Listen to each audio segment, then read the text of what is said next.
Bonjour Jérôme Rivière, merci d'être avec nous. Vous venez de quitter le Rassemblement national pour rejoindre Éric Zemmour. Pour quelle raison ?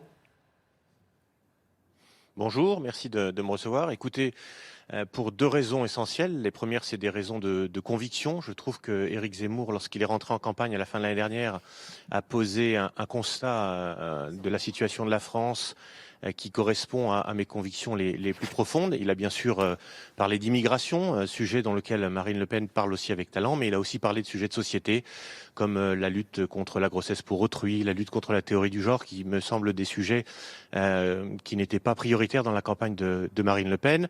Marine, à qui je suis gré d'avoir tenu pendant de longues années le camp national, mais qui ne se trouve plus en situation de gagner cette élection présidentielle depuis les élections régionales. J'étais convaincu, comme de nombreux collègues, que Thierry Mariani serait élu président de la région PACA. Malheureusement, elle n'est pas en situation de faire ce rassemblement. Et Éric Zemmour, lui, peut rassembler tout à la fois les conservateurs et les nationaux populistes.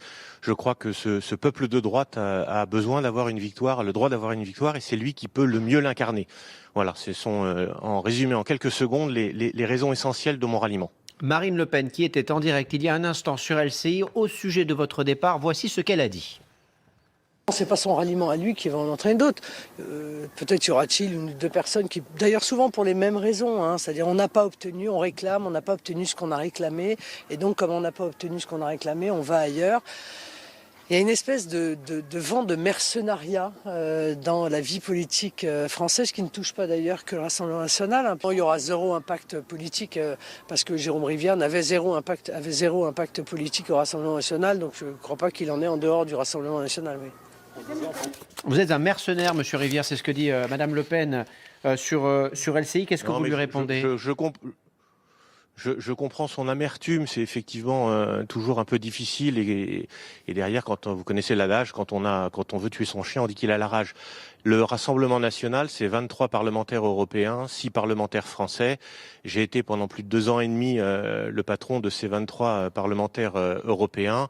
Et donc si pour le Rassemblement national, c'est la position institutionnelle au niveau parlementaire qui existait. Donc si je le fais, encore une fois, ça n'est pas pour dire du mal de Marine Le Pen, ça n'est pas pour critiquer mes collègues, c'est simplement parce que je crois que la campagne d'Éric Zemmour est une campagne d'enthousiasme. Et c'est la campagne dont nous avons besoin. Il a posé le constat. Vous savez, quand elle a engagé sa campagne au mois de septembre, elle a fait 2 propositions. Elle nous a expliqué que sa campagne présidentielle, c'était la nationalisation des autoroutes et la privatisation de la télévision publique. Ce sont de bonnes propositions, mais c'est pas un projet présidentiel. Une fois qu'Éric Zemmour a présenté son constat, elle l'a rejoint, comme d'autres d'ailleurs, en disant « Ah oui, effectivement, c'est un enjeu de civilisation ». Mais je crois que c'est une des dernières chances que nous avons. Mais l'essentiel, c'est que nous fassions barrage, obstacle à Emmanuel Macron. Moi, mon obsession, c'est qu'Emmanuel Macron ne soit pas le prochain président de la République. Et c'est parce que je suis convaincu que seul Éric Zemmour est en capacité de rassembler conservateurs et populistes que je les rejoins et que j'appelle tous ceux qui veulent faire obstacle à Emmanuel Macron à le rejoindre dès à présent. Et pourtant, Jérôme Rivière, dans tous les sondages, sans exception désormais, Éric Zemmour est loin derrière Marine Le Pen. Qu'est-ce qui vous fait penser aujourd'hui que lui peut d'abord se qualifier pour le deuxième tour et de l'emporter quand la candidate du Rassemblement national ne le pourrait pas ? D'abord, ça permet de répondre à ces propos qu'elle avait en disant que j'allais obtenir quelque chose. Ce serait paradoxal si j'étais aigri ou que j'avais envie d'obtenir quelque chose, de quitter une position bien établie, bien au chaud comme président d'un groupe de 23 députés. C'est donc bien qu'il s'agit d'une affaire de conviction. Par ailleurs, encore une fois, les sondages, vous savez, il y a 5 ans, le débat, il se portait au même moment entre Marine Le Pen et François Fillon. On a vu que la réalité a été toute différente. Il y a 6 mois, encore une fois, mon collègue et ami Thierry Mariani était élu président de la région PACA. On voit bien que les sondages sont... on dit une image à un instant donné. Je ne crois même pas qu'ils reflètent cette image. Et vous savez, il y a eu longtemps une sorte de vote caché pour Jean-Marie Le Pen. Je crois qu'aujourd'hui, la façon dont on parle d'Éric Zemmour, de ses positions et la façon dont il est critiqué, un certain nombre de Français ne vont pas déclarer qu'ils votent Éric Zemmour. Je ne suis pas un obsédé des sondages. Si j'étais un obsédé des sondages, je ne ferais pas le choix que je fais aujourd'hui.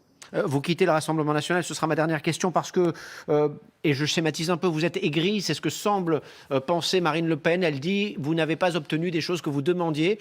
Est-ce que c'est vrai ? Et si c'est le cas, qu'est-ce que vous obtenez de plus chez Éric Zemmour ? Est-ce que j'ai une tête d'aigri ? Très franchement, je ne crois pas. Au contraire, je suis content de rejoindre une campagne enthousiaste. Et je ne sais pas ce que je gagne. En tout cas, je sais que moi, je renonce. Je renonce à une position extrêmement importante qui était de diriger un groupe de 23 députés. Donc non, je ne suis pas aigri et je pense que, encore une fois, il faut dépasser tous ces petits arguties de campagne pour se réunir sur l'essentiel et pour parler de l'essentiel, c'est-à-dire du projet. Et c'est le projet d'Éric Zemmour qui nous permettra de faire obstacle à Emmanuel Macron. Merci Jérôme Rivière. Merci beaucoup d'avoir pris le temps de répondre à nos questions. Merci.